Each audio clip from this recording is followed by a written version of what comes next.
Ryomen Sukuna, the king of curses, the man who ruled the Heian era and struck fear into many people's lives. Most people consider him the strongest sorcerer, and in this video, we're gonna be going over the absolute masterclass he put on in the Shibuya arc, becoming the MVP in just 3 episodes. Where we last left off, Yuji and Shosho had the hardest bathroom fight I've ever seen, but unfortunately for Yuji, he was knocked out of commission. And now, we're here. Geto's daughters feed Yuji one of Sukuna's fingers. My mans did not consent to this. And then out of nowhere, Jogo pulls up, blicks away Mimiko and Naniko, then proceeds to just casually pull out 10 of Sukuna's fingers and force feeds Yuji. My mans did not consent to any of this. I can't help but feel bad. Turns out, Geto's daughters aren't dead, and Jogo tries to attack them once more, and then notices his arm is missing. And wallahi, Sukuna is back, and he wants all the smoke. Just him dusting his clothes off and walking alone got everyone in the vicinity trembling in fear. Man tells everyone to bow and then throws a slash. He literally cut off Jogo's head top. Look at his face. He's in disbelief. Dear Sukuna-sama, please take out that ghetto fraud, and in return, I'll give you more fingers. Boring. What you gonna do? Cry? You're canceled, bitch!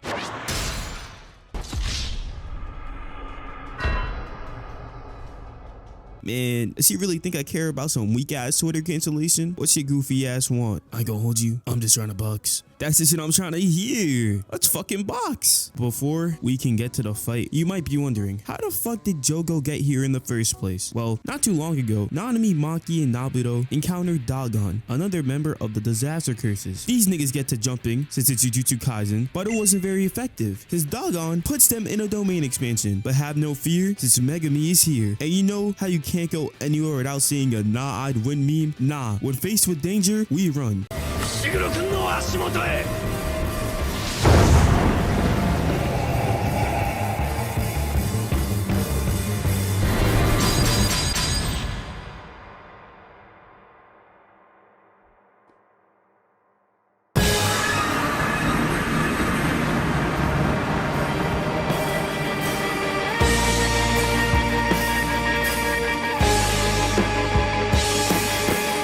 TOJI quite literally just entered the lobby and proceeds to take Maki's nunchucks. Unk is in disbelief on this display of thuggery he is witnessing. Sadly, TOJI isn't really here right now. His body's just mindlessly fighting the person it seems strongest in the vicinity, since he kinda killed the person who was in control of the technique. But that ain't stopped the fact that he took on one of the disaster curses by himself in their own domain. Here we go!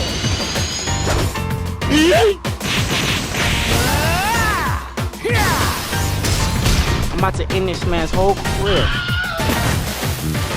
You're over! I don't know, you better stop! Feeling good! Finish him!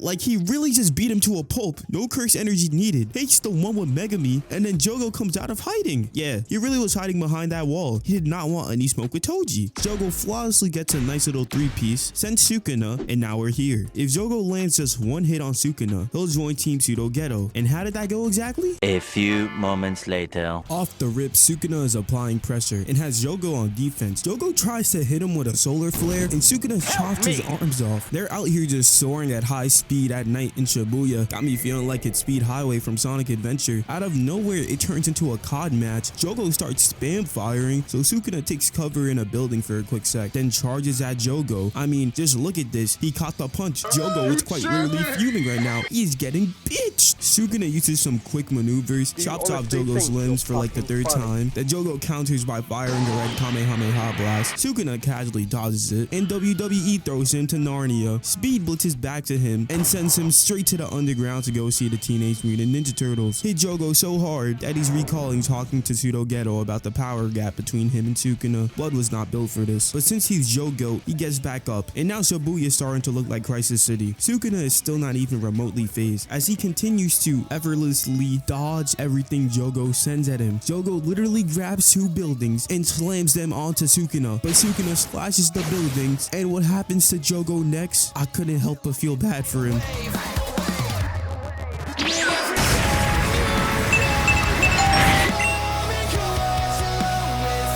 Tactical nuke incoming!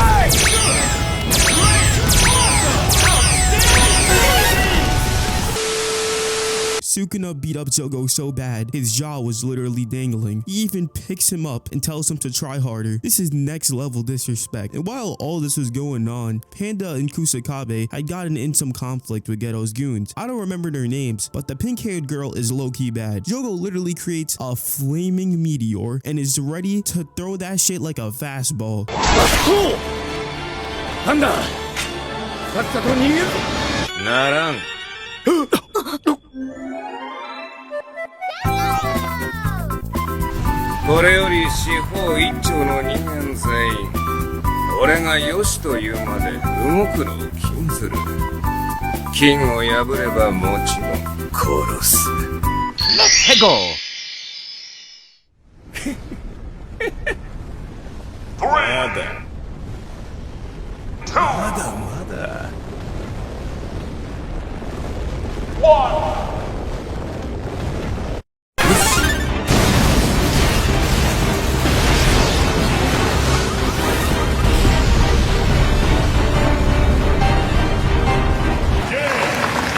Sukuna is built different, since even though he was the last to dodge, he still comes out unscathed, and he critiques Jogo for not going all out, and basically calls him a pussy for having PTSD over getting bitched by Gojo. Jogo really only has 2 major fights in the series, and they're against the Messi and Ronaldo of the verse. That's tough, but what's also tough is how Sukuna opens his flame ability and tells Jogo to his face he's gonna beat him at his own game. Fire versus fire, and the screen just cuts to white.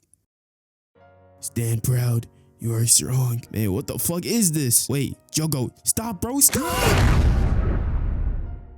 Is what should have happened, but as everyone knows by now, Sukuna praises Jogo, and that's it for his character, as his body burns to death after being victim to the Sukuna humiliation ritual. Meanwhile, Wow, what a better way to bond with your son than trying to kill him. Can't help but feel bad for Megumi. He is completely outclassed. Mans can't even track Toji's speed, and he even tried to box him one-on-one and lost to one arm. Hold up, why does Bunny low-key got moves? Stand proud, Toji, you're strong.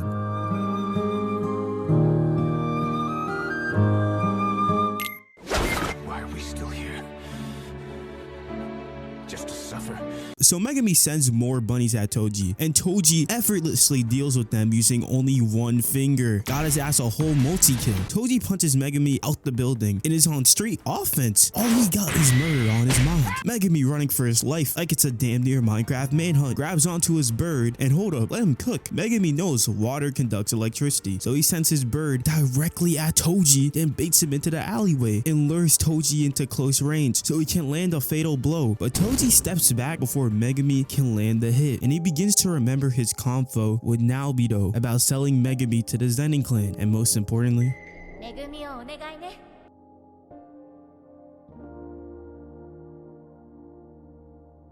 what's your type of woman? I like them Asian. So you're not a milkman, eh? I'm glad. Is this nigga serious?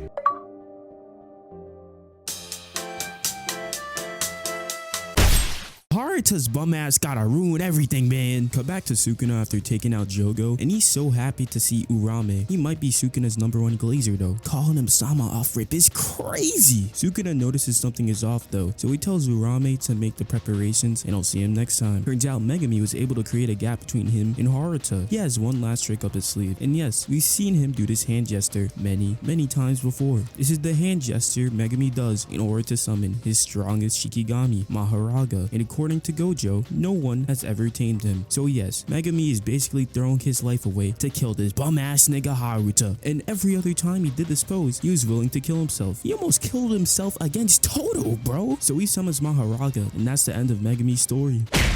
But luckily, Sukuna is gay for him, so he uses RTT on Megumi so he can live on, and says fine, I'll do it myself, and challenges Mahoraga to a fight. Round 1. Fight! Mahoraga takes the first move, but Sukuna dodges and uses dismantle. Mahoraga quickly recovers and they parry, and Sukuna casually walks out with soda and popcorn. Blood is not impressed. Mahoraga ain't about to take this level of disrespect, so he slams him through the building like how Broly did Goku, and just like that, Sukuna is excited.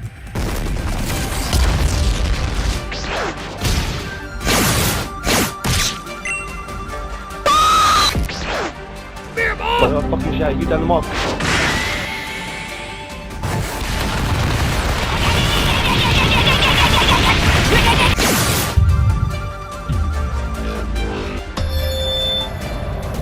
Mahoraga somehow reattaches his head, which piques Sukuna's interest. Round 2 starts off with Sukuna Mahoraga crashing through buildings with no care for their surroundings. People literally die in the back from the impact of their attacks. Sukuna does a direct dismantle at Mahoraga's core. He noticed something's off, and Mahoraga gets back up instantly and tries to slash Sukuna's head off. But Sukuna just spawns a mouth on his neck. My man's is one freaky ass frog. Mahoraga's wheel spins again, and now shit gets serious. Sukuna is applying pressure on offense, and Mahoraga is on the defensive. Sukuna grabs onto the crane and swings into Mahoraga and kicks it down. While this is happening, there's so much chaos going on that the amount of innocent people dying continues to rise. But these guys could care less. Sukuna jumps into the air, dismantles a train. Mahoraga proceeds to grab their own train, and Sukuna is shook. I've never seen him with a facial expression like this before. He gets sent flying into a building, and Sukuna is ecstatic because Mahoraga can see his technique, and he ups the output of his cleave to cut off Mahoraga's arm. But Mahoraga comes out unscathed, and it just becomes a battle of who can cause the most destruction. Mahoraga's out here picking up buildings and doing the Jogo spins. Sukuna is firing cleaves at buildings and bowing at all the destruction. That's why he's the MVP of this arc, by the way. And there's a burning plane just falling from the sky that explodes, and Mahoraga just happens to be in it. Gets sent flying into a pool from the recoil of the explosion, but easily bounces back. And Vincent Chansard went crazy with this cut of Sukuna spamming dismantle here. My goodness, the whole city is in shambles, and Sukuna finally sees Mahoraga's wheel turn and recognizes its ability, the ability to adapt to anything. He even calls back to Megumi almost summoning Mahoraga in season 1 and states that he would have lost if Megumi summoned it back then. And to finally end this godlike battle, Sukuna brings out his trump card.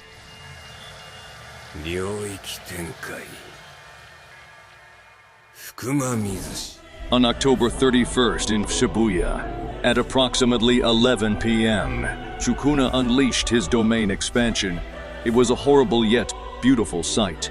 As he continued to rain a barrage of cleaves and dismantles, thousands of people were caught in the crossfire and ceased to exist. Except Megumi Fushiguro, Sukuna's beloved. The only true way to defeat Mahoraga is to bury it with the first use of an attack before it can adapt. So as Mahoraga was close to finishing its regeneration, Sukuna unleashed his flame arrow, and it was an absolute catastrophe. Perfect KO. He drops off his beloved Megumi with Principal Yagi and Shoko, and his time is up just like that. This transition of Sukuna's smile to Yuji's sad expression is damn near perfect. All of Yuji's memories come back at once as he takes in the damage Sukuna has caused. He can't do anything but just break down. What a beautiful scene. Surely Mappa doesn't ruin it. You are my special. But this couldn't have been done without the animators pouring their hearts into this show. Mappa is constantly treating these guys like shit, so it's only right for us to show them love. Next is the showdown between Mahito and Yuji, and if you want to see that, make sure to like and comment what you want in the next part. Only 1% of y'all watching are subscribed, so subscribe. I said subscribe.